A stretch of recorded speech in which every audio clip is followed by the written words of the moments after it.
விஜய் கிட்ட காவேரி சொல்றாங்க, "நான் மாசமா இருக்கேன்னு" சொல்லிட்டு. அத கேட்டோனே விஜய் அவ்ளோ சந்தோஷப்பட்டாரு. "நான் அப்பாவாயிட்டேனா?" அப்படின்னு சொல்லிட்டு அப்படியே ஹக் பண்ணிக்கிறாரு. அவ்ளோ சந்தோஷமா பேசுறாரு.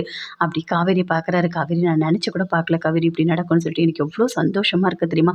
நான் உடனே போயிட்டு இத தாத்தா, பாட்டி எல்லார்கிட்டயுமே சொல்லணும்" அப்படின்னு விஜய் சொல்றாரு. "ஆமாங்க சொல்லணும்" அப்படின்னு சொல்லிட்டு காவேரி சொல்றாங்க. "ஆனா என் வீட்ல யார்கிட்டயுமே என்னால சொல்ல முடியல. ஏன்னா எங்க அம்மா எல்லாருமே என் மேல கோவத்துல இருக்காங்க. என்னால யார்கிட்டயுமே சொல்ல முடியல. அதனால தான் உண்மை தெரிஞ்ச உடனே நான் உங்கள பார்க்க வந்தேன்" அப்படின்னு காவேரி சொல்றாங்க. அத கேட்டோனே விஜய் ரொம்ப சந்தோஷப்பட்டாரு. "காவேரி வா காவேரி நம்ம வீட்டுக்கே நம்ம போயிடலாம் வா" அப்படின்னு விஜய் கூப்பிடுறாரு. "நீங்க வெண்ணிலாக்கு ஒரு முடிவு சொல்ற வரைக்கும் நான் வரமாட்டேன்" அப்படின்னு காவேரி சொல்றாங்க. அத கேட்டோனே விஜய் ரொம்ப ஒரு மாரி ஃபீல் பண்றாரு. "எதுக்காக காவேரி இப்படி பண்ணிட்டு இருக்க? எனக்கு ரொம்ப கஷ்டமா இருக்கு. புரியுதா?" அப்படின்னு சொல்லிட்டு விஜய் சொல்றாரு. "ஐயோ! அம்மா கூப்பிடுற மாரி இருக்கு. நான் போறேன்" அப்படின்னு சொல்லிட்டு அங்கருந்து காவேரி அப்படியே போறாங்க.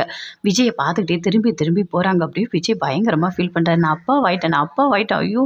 என்னால சந்தோஷம் தாங்கவே முடியல" அப்படின்னு சொல்லிட்டு பயங்கரமா அப்படியே சந்தோஷப்பட்டுட்டு அப்படி டான்ஸ்லாம் ஆடுறாரு. அப்படியே பார்க்குறாங்க மாமி. என்னாச்சு இவனுக்கு? எதுக்காக இப்படிலாம் டான்ஸ் ஆடிட்டு இருக்கான்?" அப்படின்னு சொல்லிட்டு அப்படியே வராங்க. வந்த உடனே அப்படியே பார்க்குறாங்க. "என்ன விஜய் எதுக்காக டான்ஸ்லாம் ஆடிட்டு இருக்க?" அப்படின்னு கேட்குறாங்க. "அதுவா? ஐயய்யோ! மாமி பார்த்துட்டாங்களே! இப்ப என்ன சொல்லி சமாளிக்கிறதுன்னு தெரியலையே! எதுவுமே உண்மைய சொல்ல முடியாது" அப்படின்னு சொல்லிட்டு அப்படியே யோசிக்கிறாரு. "என்ன விஜய் என்ன யோசிச்சுட்டு இருக்க? ரொம்ப சந்தோஷமா இருக்கியா? டான்ஸ்லாம் ஆடுற?" அப்படின்னு சொல்லிட்டு கேட்குறாங்க. "ஆமா மாமி. ஆமா, ஆமா. நான் ரொம்ப ரொம்ப சந்தோஷமா இருக்கேன்" அப்படின்னு சொல்றாரு விஜய். "என்னப்பா சொல்ல மாட்டியா என்ன?" அப்படின்னு மாமி கேட்குறாங்க. "இல்ல, இல்ல. அதெல்லாம் ஒண்ணும் இல்ல மாமி. கண்டிப்பா நான் நேரம் வந்தா சொல்றேன்" அப்படின்னு சொல்லிட்டு விஜய் சொல்றாரு. ஏதோ ஒண்ணு. "சரி, சரி நான் போறேன்" அப்படின்னு சொல்லிட்டு அங்கருந்து மாமி போறாங்க.